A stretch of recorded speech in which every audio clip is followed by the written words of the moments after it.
We need to start changing our mindset about waste in general and how we can repurpose, how we can reuse, and how we can value and change the way we're thinking. If something's beautiful, I believe it's timeless. Welcome back. Thank you to our newest patrons, Chris Williams and Sophia Thornton, for your support. We had another great patron call this week where it was wonderful to meet some new faces as well as connect more with the regulars. We have now also set up a WhatsApp group for patrons to connect to each other. If you want to join us and go a little bit deeper into the themes of the podcast, how they affect our lives, or just make some more light-hearted friends around the world, please do go to www.thefutureisbeautiful.co/community and make a monthly donation. All of these donations go towards the production costs of this show.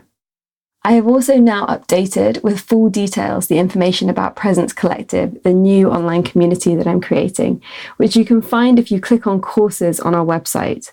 Both the patron community and Presence Collective speak to this quote from Charles Eisenstein, who was on episode 1 if you haven't heard it yet.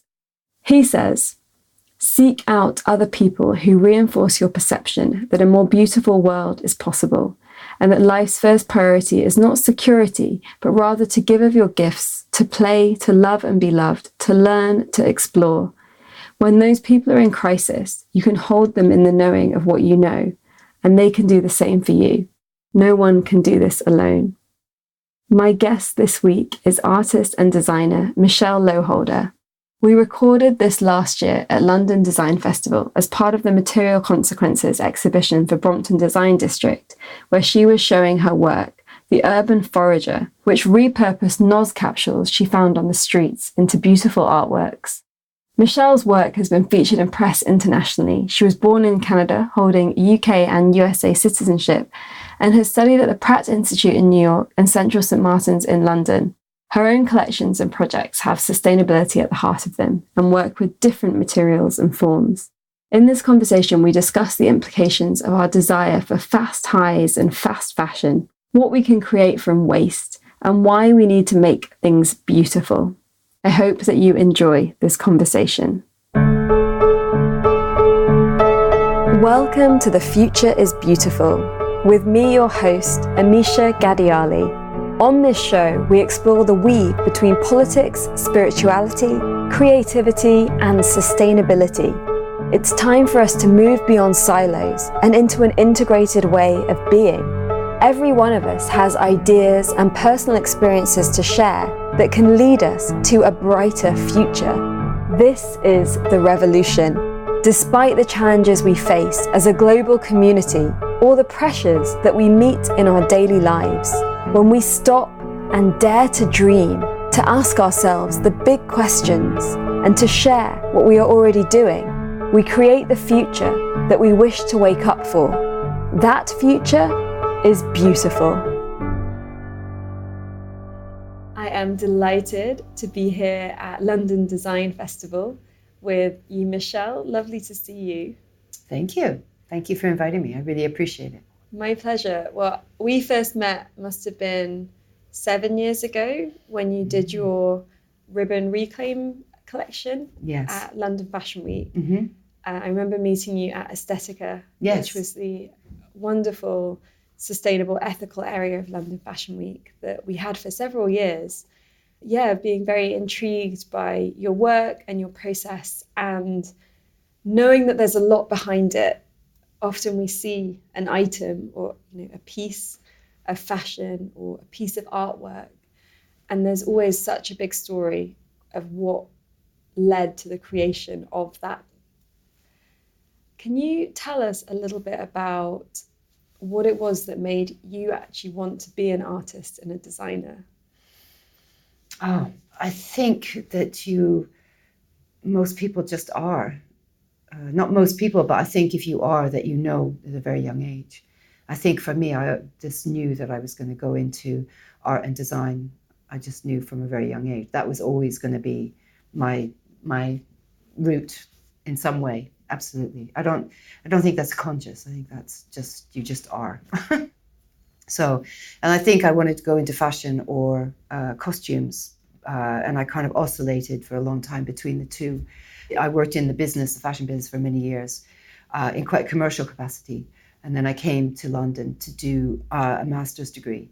And then I went in a less commercial way, which is what I've always wanted. So I was able to do that in England, because there's certainly the arena to be a little bit more creative. At the time I was living in America, so there's definitely the arena to be more creative here. And I think London is known for that, for sure. So that's what I came here for. Came here a little late. I had to do many things before, but I got here in the end. So yeah, so that's really the kind of route. I think England's great for that. I really do. So that was why I came here specifically. What is it that makes England great for that? That's a good question. I don't know. I've thought about it a lot. I don't know. England's so good with fashion and creativity, much more than, I mean, it's always been famous for it. I don't know. I don't know whether it's because English people wear uniforms. I don't know whether it's the school system. I don't know whether it is in a very broad sense what it is. I used to think it's because they wear uniforms, but there's lots of countries that wear uniforms. Because you wear a uniform, you have boundaries, and so you have to push past those boundaries with identity. Because England's always been so great with creating these sort of tribes. But I mean, America does it too, but England does it in a more concentrated way. And it's always been the fashion week, and it's always been great with innovation and pushing boundaries and edge. It's still doing it. Not necessarily the most commercial, but that's quite interesting, because it certainly starts trends and ideas are coming here in quite a raw form. So I think England's great for that. And do you feel like there is a lot of support for creatives here through the art colleges and through different funds? And yes, definitely. Yes, especially if you're starting out, there's absolutely, definitely there is. I mean, England's very famous for supporting creatives. Maybe there's less so as you go along further, but definitely there. I mean, you know, there's a real love for kind of the new, the innovative, the revolutionary.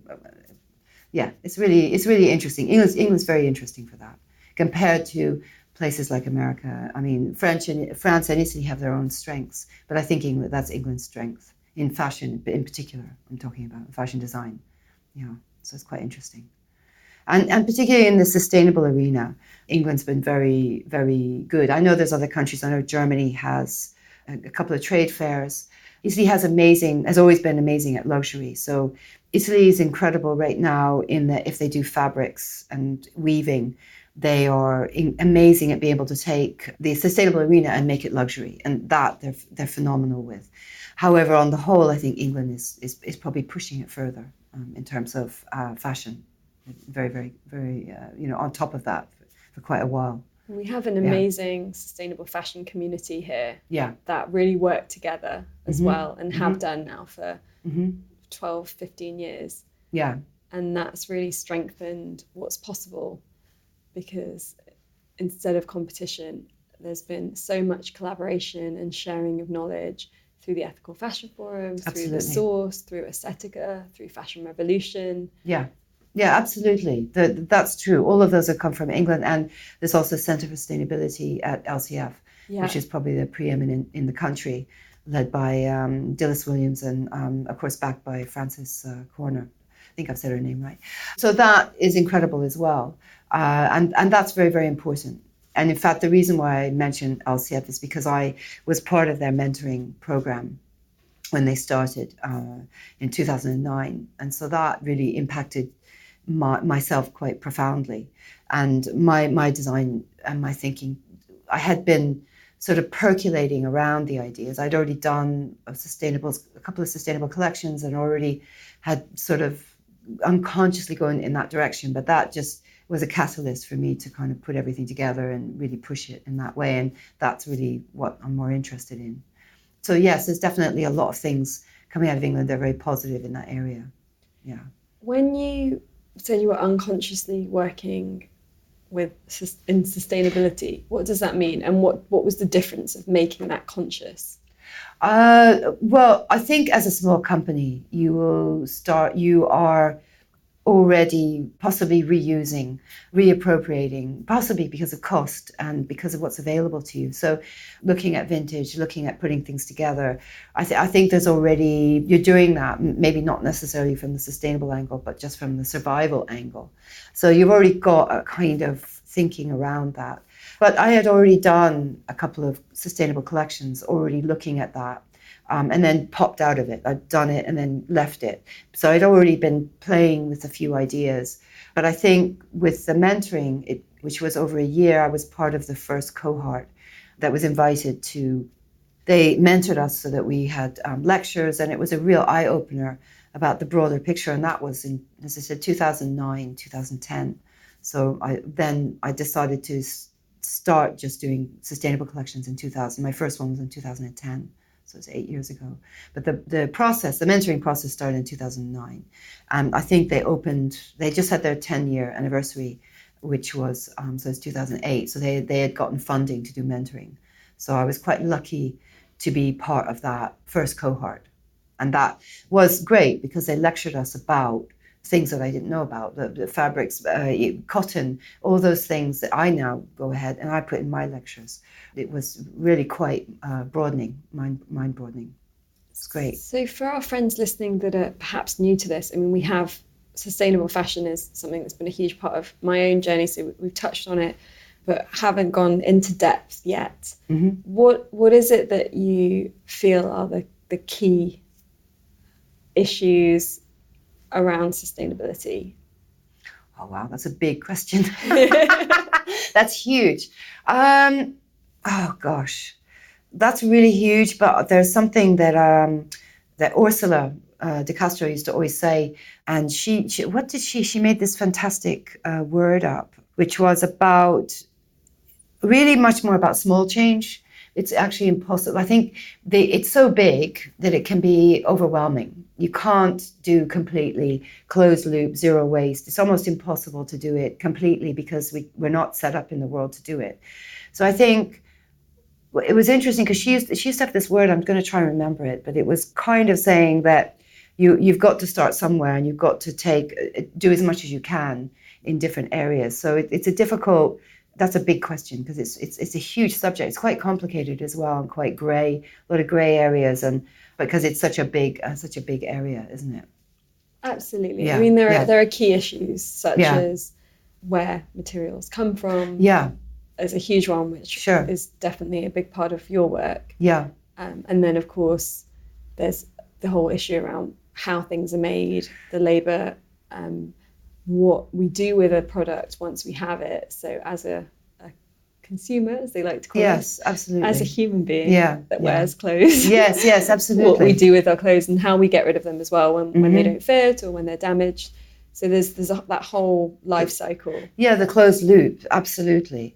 As designers, sometimes you need to focus on one area that you think you can work in. For me, I'm quite flexible. Sometimes I'll work with materials that are quite biodegradable, and that's of my interest. Sometimes I will focus more on the heritage or the hand making. I love things that are beautifully made.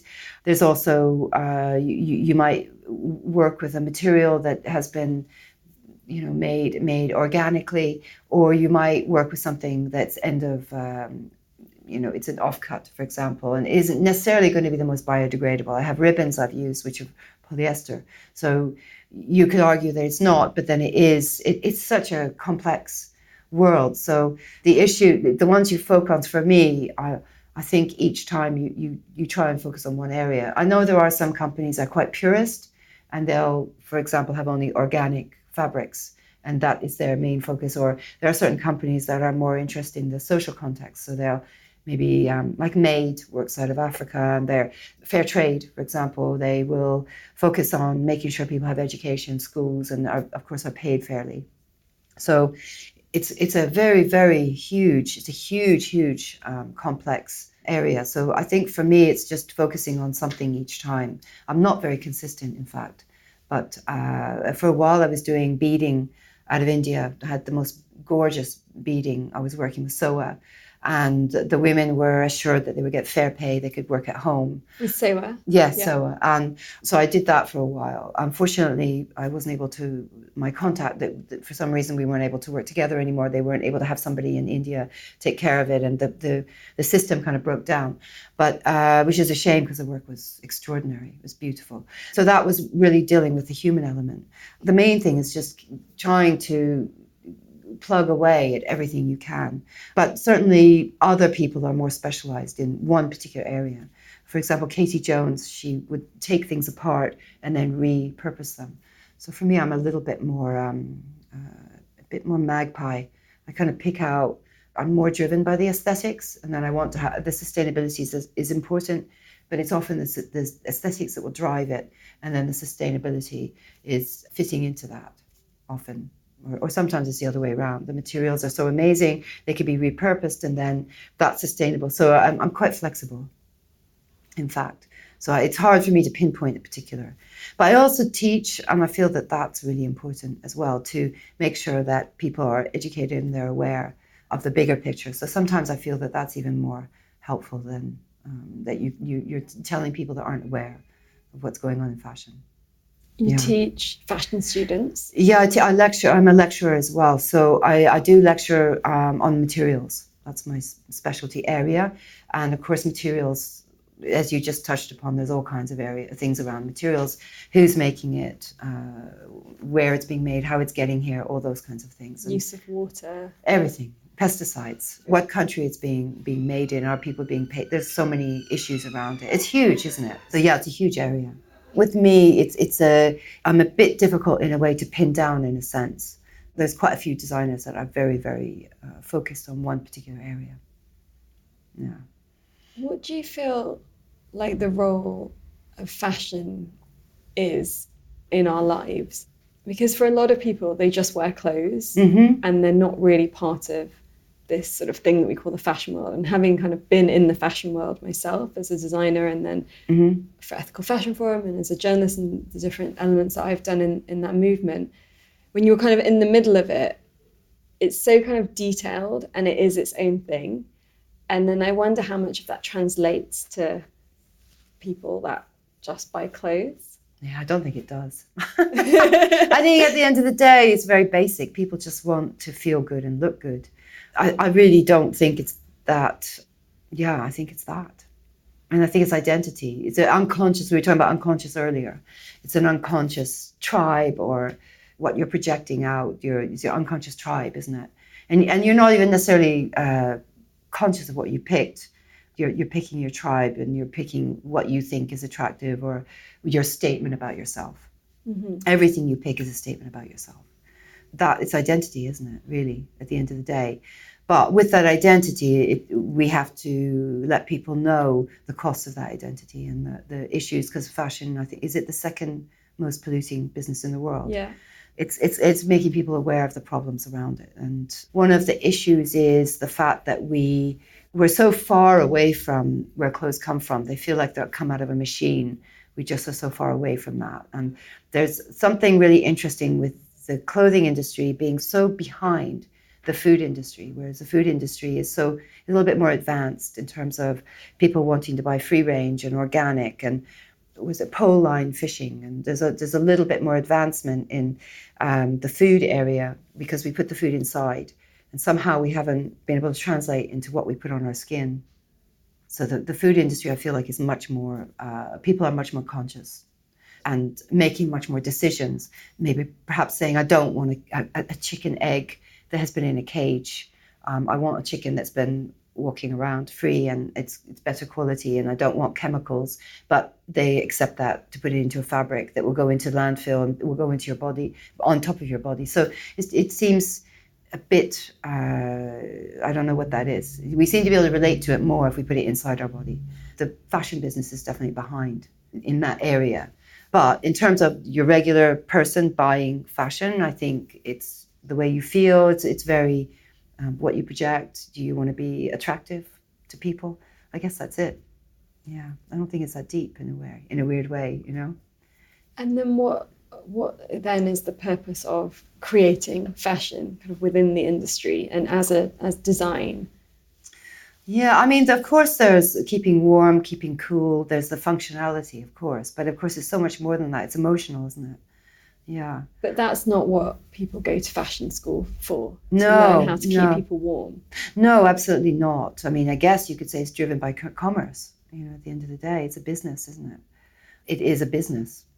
So it's a commerce. So, but I mean, part of the problem with the fashion business, is that the wheels have been turning so fast with fast fashion and disposability. We've lost touch with things that are longer lasting, enduring, things of quality, etc. We've kind of gone to this space where we're buying and throwing away, buying and throwing away. So it's a good question, because we've gotten on a wheel that's very dangerous, and now we're going into a very dangerous area where things are just going into landfill.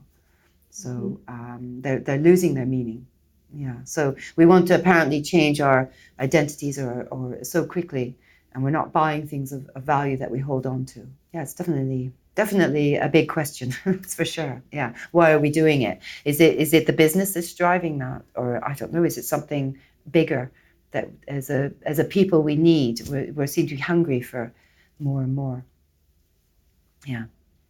Your work doesn't appear to be commercially driven. It isn't, no. And you're an artist. Yeah. One of your mediums is fashion, but not all of it is. What do you feel like the role of the artist is in educating, in bringing awareness to issues? Yeah, why do we make art? Yeah, why do we make art? I don't know. Is it because we have to? We have to create. Why do we like art? Yeah. It's a good question. I don't know if I have the answer for that. Why do we make art? Yeah. Why do you make art? Why do I love making? That's it. I love making. I love the process. I love making. I love thinking about. It sits in my head. It sits there, and then I have a vision of what it is, and then we work on it, and then it becomes an organic process where we do it. I work on it, and then the process itself will change it. So it's an organic process. It's very important for me to have beautiful handwork and craftsmanship, and to develop that, to get better and better and better. That's really important. So I don't know, is that an impulse? It's a need. I don't know why the bigger question, I don't know. It's been around since the beginning of time, isn't it? Our need for that, our love for that, for jewelry, for making things beautiful, what we consider beautiful. Or not beautiful, provocative, because it's quite interesting because provocative art is very interesting as well. And provocative fashion, we have a lot of provocative fashion right now. Yeah, even with the ugly fashion thing that's going on, very provocative. And a lot of interesting fashion happening that's going against the high street, which is quite provocative. So it feels very handmade. It feels like a fight against the high street and the manufacturing. So trying to make things that we seem to be going towards that as well, which is interesting. So I don't know. Do we just always react to what we are and then we move on? I guess it's the evolution, isn't it? Yeah. Which is quite interesting. Yeah. So the work that you're showing here with Brompton Design District, yes, is about waste. Yes. And it's an unusual material that you found. Can you tell us about your adventures in urban foraging? Okay, thank you. Yes, urban foraging. So I live in Whitechapel. I live in East London, and I started noticing the silver canisters on the ground in my area, and they are a drug. They're basically nitrous oxide canisters. They're called NOS, whippets, creamers, or hippie crack, apparently, depending on where you're from. Laughing gas is what they used to be called. Okay, I think they've had many transformations in names, and I think I had an American the other day who said they're called whippets in America. But so I started noticing them in my area, and I started picking them up about 3 years ago and just collecting them. And they look like these little silver bullets. They do. They're really beautiful. They're like a little silver canister. They're maybe 12 centimeters long. The ones I'm finding are used, and they have a small hole in the top where the gas has been taken out. We started noticing kids in cars, and they were doing they would have the music going in balloons. So the way they're used is they're put into something called a cracker, and the top of the cracker they're put into a sleeve. The top has a needle in it, and it pierces the top, and they slowly unscrew the top off, which has got the needle in it, and put a balloon on it, and the nitrous oxide is collected in a balloon, and then the nitrous oxide is inhaled and sucked in and out, and then you get a high. So I started noticing now, I think because they're like silver, so it's like a magpie. They're so pretty. So I started to collect them and be really interested in them because there were so many in where I live. And I was thinking I want to do something with them. They're really beautiful. So I been collecting them for almost 3 years. I had an opportunity to, was introduced to Jane Withers, the curator of the Brompton Design District, and told her about my collection. And I had, at that point, started to transform furniture, put it on furniture. I had started to collect it quite a lot at that point. There was a parking lot behind the hospital that was abandoned. And I noticed there were a lot of young men going in there in their cars, and they were doing NOS. And I finally got one of them to give me the code. So finally one of them gave me a code. So get into the car park. Get in the car park. They all had the code. So they were all going in there and partying. So I finally got in there, and the place was just packed with NOS. I mean, it was everywhere. So I got a lot of it from there. And I started talking to some of the guys that were there, young men that were there. It's mostly done by men, by the way. Women do it, but mostly by men. And they were telling me about, they didn't really have anywhere to go. They were partying in their cars, but they didn't have anywhere to go. They had created a lounge in this parking lot with a couch and a barbecue, and they had been partying there. And they were very upset because they came back one day and someone had set it on fire, had destroyed it.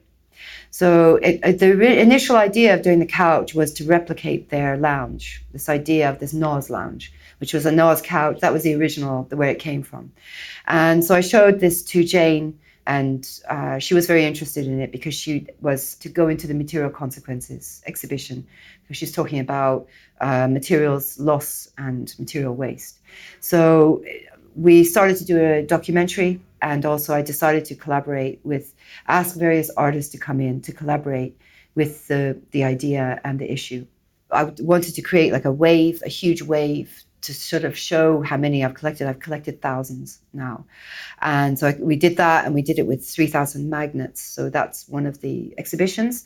And I recreated the couch in there as well with all the wave of NOS around them. And I invited several photographers to see if they could translate the idea as well. One of them is Nicola Favaron, who's an Italian photographer, and he wanted to completely cover a man.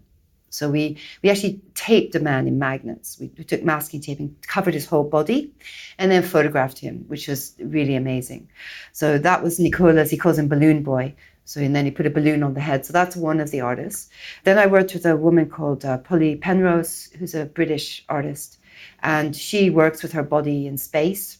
She actually put herself naked in a pile of NOS, and then we pushed it against her, and she has sort of an abstract kind of fleshy tone. It's really beautiful, and it's called Wasted, her piece. And then I was introduced to the work of two artists, London-based artists called Amit and Naroop, and they specialize in portraits. And they had actually done a series called Cars, about men in cars, which was really interesting. And someone had introduced their work and said, they might be good because the drugs are done in cars. Maybe this would be interesting for you.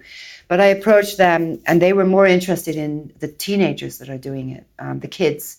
And they were particularly interested in kids in the East End who are doing it because they're growing up with it. They're growing up with it on the ground, and they're also doing it. So we did a whole series of portraits with them, which are really beautiful. And then finally, I worked with a Norwegian artist, photographer, who does interiors. And we took the couch into a park near East End, and we took the couch with us, full of NOS, and put it in one of the parks where I actually collected a lot of them, where they're doing the drug, and we took pictures. And then the final photography artist is Kerry Dean, who's a fashion photographer, and has done a lot of work in Mongolia and wanted to focus on the cream aspect, the fact that they're creamers, and wanted to create something abstract. So I have that in the installation, which are giving a different point of view. Plus, I finally invited 3 young grads to also submit work. And one of them is a young graduate called Simpson Ma, who graduated from London College of Fashion. He works with denim, distressed denim and silver. He won an award with Swarovski in setting stones into denim, which are really beautiful. So I asked him if he would do the NOS, and he created a very beautiful kind of luxurious piece with lots of silver, put the denim, distressed denim around the NOS capsules and hung them. It's very beautiful. So that was one of the pieces. And then I worked with a young illustrator out of Norwich University, Amy Thompson, who did some beautiful, they look like vintage drawings of NOS, which are very, very beautiful. And then the final product designer I worked with is a young Polish product designer out of Rochester University who cast them in resin to make something called these urban boys. He's got a kind of brutalist sensibility about him, and they have concrete round bottoms and then this kind of cone shape where they're set into resin. They're quite beautiful. So the idea is to think of solutions to reappropriate the material and how it could be used. It's a project that I would like to continue with and work with other designers and maybe continue the project. And the work's really beautiful, and it's really powerful.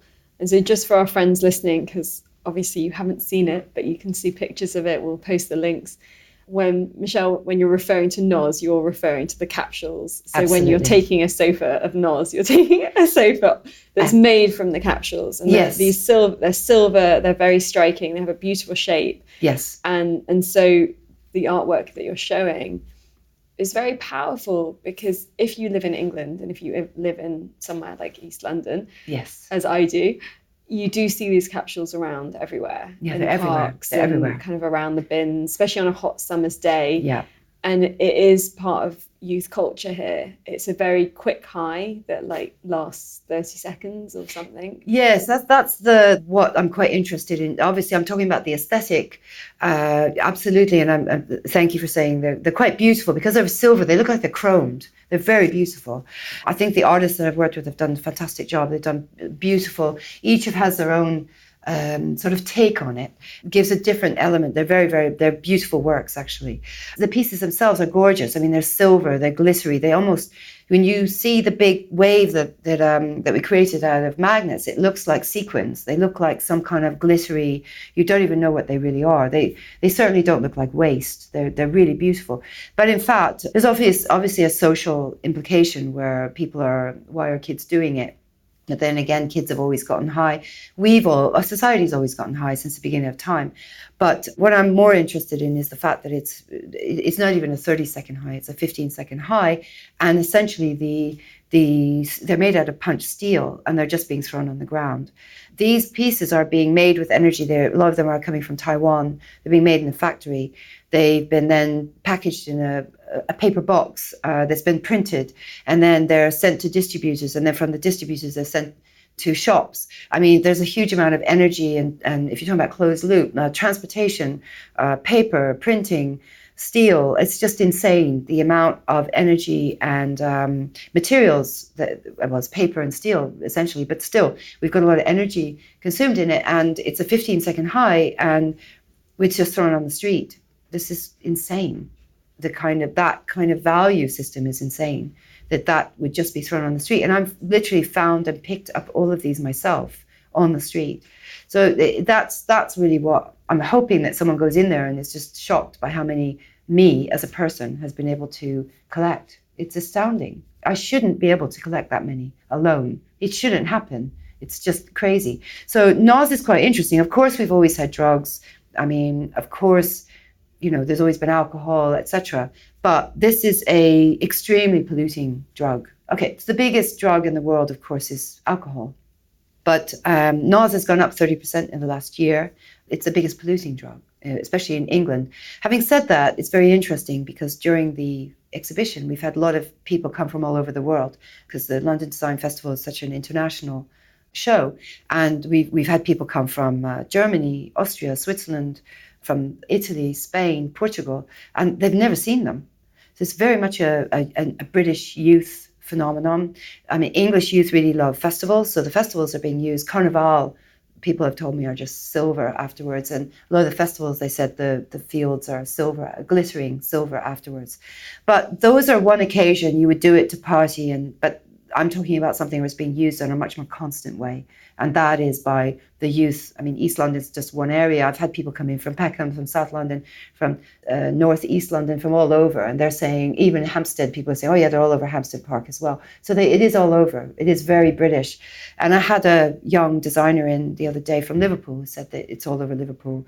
I'm sure it's all over the north as well. So, and Brighton, there were some girls that came in yesterday from Brighton, young girls who were 17, and they were saying that it's all over Brighton as well. It's quite a pricey city, isn't it? Students, a lot of students there. Yeah, I mean, it would be interesting to know who first came up with it as a party. Well, it actually is. It came up in the 1800s. There was a doctor that found it, and I didn't include in my cards, in fact, but we have some great prints. I had a researcher working on that, and she found this amazing research. She found this card. It was fantastic. It was saying, give it to your wife, give it to your scolding wives, laughing gas. So actually, it had been discovered quite a while ago, but it certainly, it must be to do with the packaging, where it's so accessible, because there's also a black market where people are stealing the big canisters from hospitals. I think Vice did a big documentary on that. It was very interesting. You can sell them for £500 to £800 on the black market. Yeah. So you sell them in raves. My son has gone to raves, and he's saying that you go to a rave and you buy the balloons, they're making so much money. Like £3 each or something. Well, there was a guy that came in the other day who said that he'd gone to Glastonbury, and there was a guy with a big pump, and he said he had a line, huge line, and he was selling balloons for £10 a shot. I mean, he just must have been making so much money. Yeah. But this is balloons from a big one. It was just, can you imagine? So just to go back, I mean, It was discovered in the 1800s, but then it has been used by hospitals. Absolutely. As a way of sort of pain relief and relaxing the body when during an operation or dentistry. and labour. And labour. When you have a baby. I mean, I had gas when I had my son, so that's still being used in childbirth. Certainly, but that's with a mask and obviously through a hospital. But this is something that you can buy on eBay. You can buy packages of them. You can buy them, and we're talking about the age group that's doing them is, probably about 14, 15 to teenagers, a lot of teenagers. And then you have the Carnival festivals, which are a little bit older, and that's associated with those occasions of kind of partying. But on a more regular use is the teenagers. And they're the digital natives, and they're just getting on it and buying cartons of, from Amazon. Yeah. They're just saying that they're a baker. It's a very weird drug because it is sitting in a sort of grey area of legality. It's legal. It's a legal high. It's used in baking and used as well as you said in the medical profession. So they're trying to change the laws. It's illegal to sell to someone if you know they're going to inhale it. But I mean, there's a hell of a lot of teenage bakers out there apparently. So how are you going to prove that? So they're just to explain, because I don't think it's been clear yet. Sure.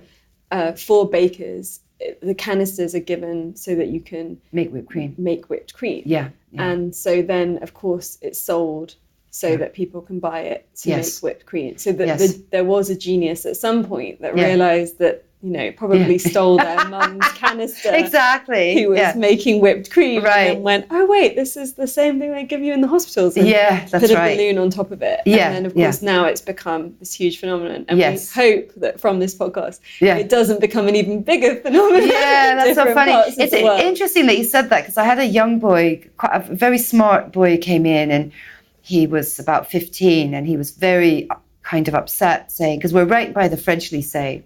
So it's been fascinating, the kids coming by. So we had quite a few interesting reactions. One was a 15-year-old saying, I'm worried that you're glamorizing it, which was interesting, and saying, do you not think you're doing a bad thing? But most of the mums that come in have no idea what they are. They don't know what they are at all. So it's really interesting, the different reactions. But in the meantime, their teenage kids that are behind them are snickering away because, of course, they know exactly what they are. Mm-hmm. And then we had a group of boys kids are so cute. They're probably about 7 or 8. And one kid put his hand out, like both his hands out to his friends. There was a group of about 6 of them. He said, don't go in there. It's too dangerous. I'm stopping you. It's way too dangerous. You can't go in there. So he wouldn't allow his friends to come and see our installation. And then we have a bunch of kids that come in now because they like the magnets. They want to play around with the magnets. But certainly what's been really interesting is those kids know that it relates to them. We have a lot of teenagers coming by, and they're all coming in and talking about it and talking about the waste. And that's been very, very interesting. They really relate to it. It's very interesting. And so the high is just 15 seconds, very giggly, kind of a big burst of sort of fun energy. And then I have heard that it's quite damaging for the brain, especially if you do a lot of it. There's quite a few studies. There's a doctor at St. Mary's who's studying it in particular right now. We did interview in our documentary Dr. Owen Bowden-Jones, who's the preeminent doctor on club drugs. So nitrous oxide is one of the drugs he's looking at. One of the issues around it is that it's very difficult to pinpoint it. And there's several reasons. One of the reasons is because it's done as a part of a repertoire or a menu. So in an evening, and we also interviewed, by the way, in the documentary, some of the kids, the teenagers, and they talk about it, support what he says, which is that you don't just do NOS. You do many things in an evening. So you'll start off with maybe smoke a bit of weed, you have a bit of drink, maybe you'll pop a pill, possibly, or maybe you won't, maybe just carry on drinking, and then you'll have a cigarette, and then you'll have some NOS. So it's part of a whole evening's entertainment on the menu. So it's very difficult to pinpoint it in particular. There has been some research that it's changing the brain waves and also attacking the nervous system. It is generally done by more boys than girls, so they're seeing that. However, there's some difficulties in completely pinpointing it. The other thing that he talks about is that with drug use, they're very young kids doing it. So young kids are not going to show effects at that age. They would show them much later. So there's also some difficulties in studying it. In development. And because it comes with a balloon, and of course, we've got to ask what happens to all those balloons. Yeah, that's a good question. Because it's a balloon, it's also a little bit like, helium. Yes. Which kids do to have silly voices. Yeah. As a game. And so it doesn't have the same, taking a pill or smoking a cigarette or taking or drinking, which has, drinking and pills, for example, that's not just going to affect you for 15 seconds. It's much more of an investment of your evening and kind of crossing into a threshold. Whereas the thing about NOS is it's just so easily accessible. It's easy, it's cheap, it's fast, and it doesn't stay in your bloodstream. And that's another thing that you're touching upon. That doesn't stay in your bloodstream is actually one of its assets, according to the kids. There's a lot of kids that are training to be athletes. They'll do it because they're being tested every week. So, for example, there was one kid we interviewed who was in a rugby school. He can do it because, he says he's not doing it, and I don't think he is, but he's saying that a lot of the kids do it because it doesn't stay in your bloodstream. One of the issues we spoke to with the police is some of the kids are doing it while they drive. And by the time the police get to them, it's already left their bloodstream. There's other issues with that as well, the speediness of it being in there. And in fact, it lessens the seriousness in the minds of who's doing it as well. So it's in a very playful balloon, it stays a few minutes and then it's gone. But prolonged use, according to Dr.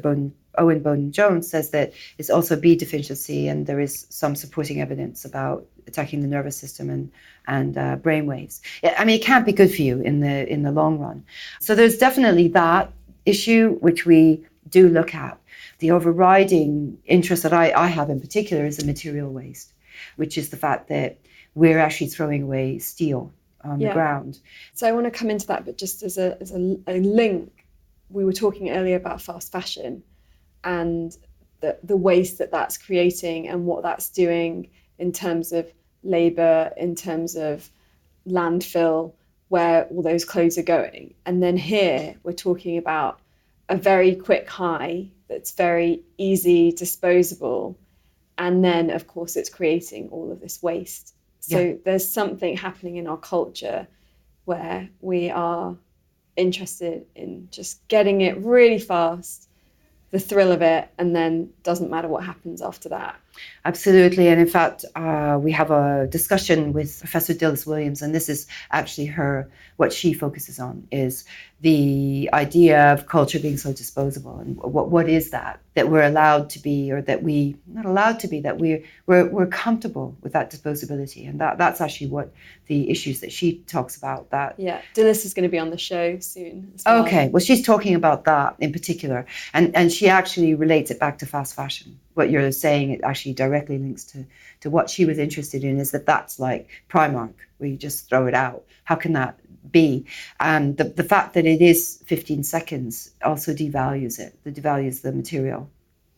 And so coming now back to the waste issue, and so steel is valuable, right?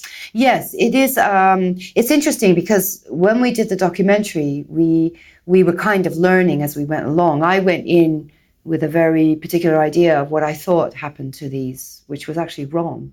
And as we kind of organically talked to people, we realized actually what happened to these is very different than what we actually thought. But yes, it's the steel. So going back to that, there's we went to see a couple of quite big recyclers. Well, one's more of a local, it's Burdett Metals, so to a guy named George. And both of these, by the way, are interesting because they're both family-run businesses. And he was talking about the value of metals, and there's a hierarchy in base metals called red, yellow, and white. So reds are the copper, yellows are brass, and white are the nickel, steel, these type of metals. The white metals are the least valuable, the red metals being the most valuable. So copper is highly sought. It gets the highest price. Brass is in the middle range. So white metals have got the least value. But there's another problem around these, and that plays into it, because I think if these canisters were copper, they would be very covetable and recycled. They would not be on the street. People would be picking them up and recycling them. But they're white metal, which is the least valuable of the base metal value. But there's the bigger problem, and the bigger issue is the fact that they have gas in them. And the hole is very small. It's like just a tiny hole at the top because it's done with a thin needle. It's too expensive to have manpower, to have every single person check to make sure that there's a hole in it. If those are not pierced, they're considered like a bomb, and they won't touch them. So it's not worth the manpower, the labor cost of having someone check them all. So they won't touch them, because if by accident one goes in there that has not been pierced and it has gas in it, and there's no way to tell by weight, obviously, they're the same weight, then the danger in both of those places, the big one, and we went to Bywaters and we went to Burdett, both of them came back with exactly the same thing. We don't want them. We don't want them anywhere near us. What George at Burdett said, they're like bullets. And what Dave at Bywaters said was it's like a hand grenade. I mean, they're both talking about them as if they're explosives. And they said they don't want them because they can ruin their machinery, they're dangerous for people working, etc. So most of them are going to street sweepings and they're going into landfill. However, as both of them say, they are resources which are wasted. So there's another complexity to this material which we didn't anticipate. However, I did go to, in the Farringdon area, and I did go and see, it can be smelted, it can be melted down, it can be cast, but steel has a very high melting point and the casting is quite expensive. So, but it can be done. I was going to do it, but the project, we were only able to fulfill what we did in the project. But I think in the future, that would be very interesting to focus on that. But of course, if we're doing it on a smaller scale, we can check to make sure that they've all been, the gas has been excluded, taken out. Yeah, that's one of the issues. So we didn't anticipate that at all. I really didn't think it. So it goes into street sweepings, and street sweepings are essentially either landfill or they go into if possibly some of the things that they collect on the street are put into incineration, and that would be massive incinerators where it wouldn't matter, and then it would be melted off. But most of them are going to landfill, which means 400 years of decomposition. It's not as bad as plastic, which is 4,000 years, but it's still, you could argue that it's still a resource that's not being used, and it's still being thrown on the ground. Yeah. And it also makes us think about other white metals that we're using kind of casually. Tins. Yes. Most people do recycle these tins, I think, although I'm not sure. Yes, they are. I mean, Bywaters was fascinating. We went in there and they were making these huge blocks full of different metals. They had aluminium, they had steel, they had plastic, and they are basically recyclers, and then they sell off their... it was fascinating. Both of them were fascinating. The smaller Burdett, smaller recycling was a very, very small area in East London. And the copper is that valuable that they're taking tiny wires and shredding it, and actually shredding the plastic as well. And they're selling the tiny pieces of copper plus the powder is still valuable, which is really incredible. And then the plastic shavings, which is on top of the wire, is also being sold off and remelted. So that's really fascinating. And then Bywaters is massive. It's huge. We went on a whole tour, and that was incredible. And they have huge areas of where they're compacting everything into blocks and reselling it off. So actually the tin cans are being sold off. I mean, if they are properly recycled. I guess it's a matter of whether they're getting to the recyclers. It can be done, but these canisters are definitely problematic. They're very interesting in terms of lots of things. They have lots of, in terms of health, in terms of accessibility, in terms of, I think they're popular because of the digital age. We can just order them. We don't have to go to a dealer. You can just order them in digitally. You can just get them off online. So it's quite a complex, and then it's just thrown on the street. So it's a very interesting area. Yeah. So I'm hoping to have the project continue and invite, as I said, more designers to help look at repurposing and redesigning with them. Hello, this is Amisha. We are just taking a little break from the conversation here. On behalf of myself and the team, I want to say thank you for being part of creating a beautiful future. We make this for you so that we will all have the vision, wisdom, and activism we need at this time to weave a new narrative. Can you help us with this?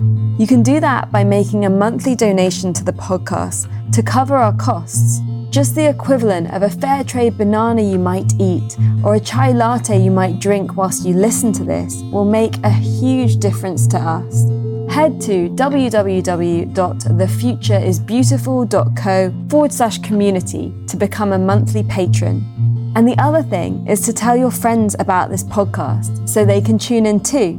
Send them a message or post on social media and let them know what you love about it. And whilst you're at it, leave us a review. And now, back to the conversation. Thank you for your loving beauty. You haven't used the term upcycling. Is that not one that you connect to? Yeah, I don't know why. I've been using repurposing. I don't know whether that's because that's what I've been hearing more about. It is upcycling. It is. Why am I using repurposing instead of upcycling? I don't know. What's the difference? I don't know. I mean, I wanted to share the term upcycling because some of our listeners might not know it, which is simply to take something and to make it something that is more valuable than it was to start with. For me, it's the same, though. It's funny because upcycling maybe doesn't sound as high-end in a weird way, whereas repurposing sounds a bit, putting more value in it. Is that weird? I don't know. I don't know why I think that. Well, I think upcycling is still only known in smaller circles. It's not a common term, whereas and most people can understand what repurposing means. Yeah. Because we don't think about products in terms of cycles unless we've worked in an industry that creates products. Yeah, that's interesting. So even closed loop doesn't necessarily make sense to most of our friends listening. What's the loop? Sure. Well, that's true. That's quite a technical term. The closed loop really refers to the whole cycle from, for example, if you have a material like cotton, you would talk about almost the earth, how you grow it, the farm, and then you would talk about how the process, the weaving, then the selling off of the cotton, then the weaving, then the going into maybe even a textile fair, and then going to the being shipped somewhere to be into a factory, and then from the factory being turned into a garment to then being gone to a shop, and then from the shop going to a person buying it, then the person having it in their life, how they're using it, how they're washing it, what they're doing with it, and then finally what the end is, whether it ends up being once again recycled or whether it ends up in landfill. So it's talking about the whole cycle all the way through, and with each material, of course, it's slightly different according to whether it's an animal product or a plant product or a chemical product, for example, polyesters or nylons. And of course, when you're looking at metals, that's a totally different area as well. It's talking about the process all the way through from the very, very beginning, where it comes from, to the way it essentially ends or is reused again and put back into the circle. So it's a cycle, it's a life cycle in a sense. That's what it is. Yeah. And actually, it is a cycle that affects us as consumers, in inverted commas, but as anyone that owns a product, that we are part of that cycle. So thinking about what we do with everything that we have. So as our friends are listening, we can just look around the room that they're in at all of the different products and try and guess where they came from, how they were made, and where they'll go. Yeah, absolutely. Yeah. How has working on this project affected your own relationship to waste? Oh my goodness. It's brought out my inner hoarder. Or maybe I've always been a hoarder. It's like brought it to a really extreme level. It's actually very scary. It's crazy now because I can't stop collecting them. That's actually really sad. So if you're talking about it, I'm looking at it in a very kind of narrow way right now.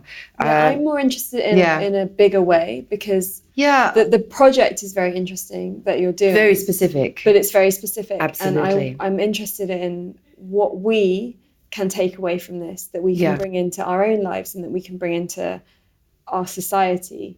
I think it's a question of value. I think that if you want to look at it in a very, very big, broad sense, it's a question of value. And the NOS project is shocking in a way. I hope that I can shock with the volume of how we're not valuing. And that is in every level. There's a lot of press, of course, around plastic and a lot of awareness with a couple of great documentaries, Plastic Whale, Plastic Tide. If anyone hasn't seen them, they're both on YouTube. They're both amazing, both really incredible documentaries and terrifying. So this is another element of that problem. The plastic is the interesting. I think the plastic relates to us more because both of those documentaries go back to food. And they go back to the idea that we're going to start eating plastic. And they both go back to what we're putting inside our body. We have a more difficulty understanding things that go on outside our body. We don't seem to react as quickly. So the plastic, I wonder if it's moving at a bigger momentum because both of those end up talking about fish having plastic pellets inside their flesh and we're eating them, and the birds.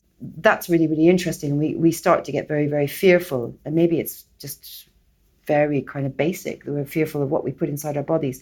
So the NOS is a different side of that because it's talking about metal and waste. But it's certainly touching upon that huge problem, we need to start changing our mindset about waste in general and how we can repurpose, how we can reuse, and how we can value and change the way we're thinking. In terms of my own life and my home, and all of my furniture is vintage or upcycled, my lights, my furniture, my clothing, I have a kind of a passion for vintage. And so I'm definitely a collector. But also I will collect it and then reform it or rechange it or reupholster it. So I would say it's pretty much in every facet of my life. I love vintage, and I love pieces that are quality. So for me, it's definitely worth, if you have a beautiful arm frame or a beautiful garment, that it's definitely worth fixing it or reupholstering it or modifying it in some way. So for me, I would say that's absolutely a big part of my life is finding things that I believe are really beautiful quality, and then I guess repurposing them. I guess that, or upcycling them, as you were mentioning before, in a sense. I think I do that in every part of my life. If something's beautiful, I believe it's timeless. Yeah, I think my bigger problem is I love everything. So I have lots of things. I have lots of vintage jewelry, lots of vintage clothes, lots of things. So that's the hoarding. Yes, that's the hoarding. Go back to the hoarding. Yes, the natural hoarding. If you have things that are very beautifully or very well made, they are timeless and they are long lasting, and that's both aesthetically and utilitarian. So they're definitely worth valuing and keeping and putting in your life. So I would say that infuses every part of my life, absolutely. And so do you feel that the fast consumption is something that you have managed to stay quite away from fast fashion, fast Yes. fast food? Yes, definitely. I made a concerted effort to stay away from that and to go towards and to have and collect and maybe cherish things that are I love things that are made very, very well, and that's a personal passion of mine. I love things that are very well crafted and beautifully made. So if something is 100 years old and beautifully made, then yes, absolutely. I'm definitely attracted to that. And that's probably the maker in me that wants that. But I think beyond that, to have things that are very well made and to cherish them. And there's also emotional attachment as well, that people have emotional attachment. And certainly I do. I have clothing that I have emotional attachment to, that maybe I wore somewhere and I keep them. And I do think that things that are exceptionally beautiful are forever. Whether it's clothing, furniture, jewelry, things, ceramics. I mean, if you can fill your life with very, very beautiful, valuable things. They don't have to be valuable in terms of materials, but in terms of the way they're made and expressions. So yes. And then all of these things would then be valuable to someone else when you part with them. Definitely. And I have things that have been given to me by, my grandmother, and I guess we all do. We all have heritage family. Well, I guess if we're lucky, we have heritage family pieces. Absolutely. Yes, Yeah. And often they're very well made and beautiful as well. They don't necessarily have to be, but often they are. And we often think about that as being just the jewellery, but for me, the clothes that I've inherited from my mother are some of my favourite clothes now. Like they hold a story and they have a different quality. Absolutely. I have my grandmother's wedding dress. I have my grandmother's jewellery. Absolutely. My son wears my father's ring. My father passed. He now wears his ring every day. And that kind of thing, emotional. And there's emotional as well that comes with it, and that adds value. So the idea that we're to go away from the opposite of being disposable, everything being disposable. So I think we need to embrace that and bring that forward. And going back to the NOS project, that is something that is disturbing because it's the antithesis of going back to value and cherishing things, and even material itself is not valued. What is it that you want people to feel or to think when they come across this project? I want them to be shocked. I hope that they can be shocked, as I said, that so much has been thrown away, that it's symbolic of the idea of something that you could throw away so many. And because once it's all right to see a few little clusters on the street. And funnily enough, a lot of people come in and have just said, oh, I've seen a few of them around. Oh, that's funny. It's become unconscious. We're so used to it now that we almost don't see them. And a lot of people have made that comment that they sort of see a few here and there. But what I want to provoke is, and to really make you realize just how many can be collected, how many can come together. And they're beautiful and disgusting because they're also associated with drugs.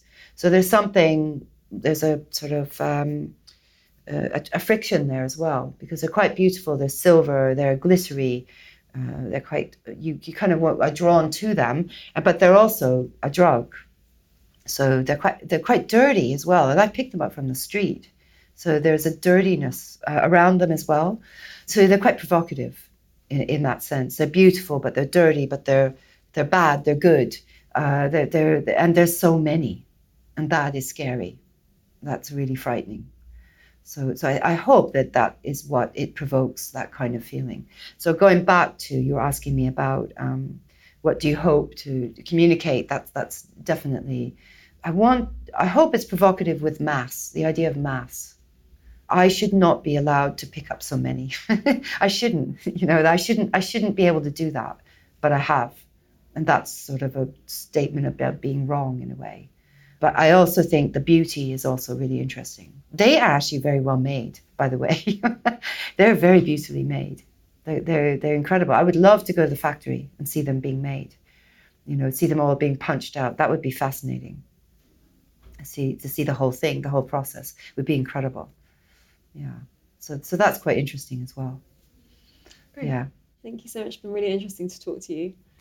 We'll post a link to your work and then, of course, to all the artists and everyone that you've Wonderful. mentioned. And your website is Michelle. It's www.lowe-holder.com. Yeah. Brilliant. And in the press and video area is the documentary that I was talking about.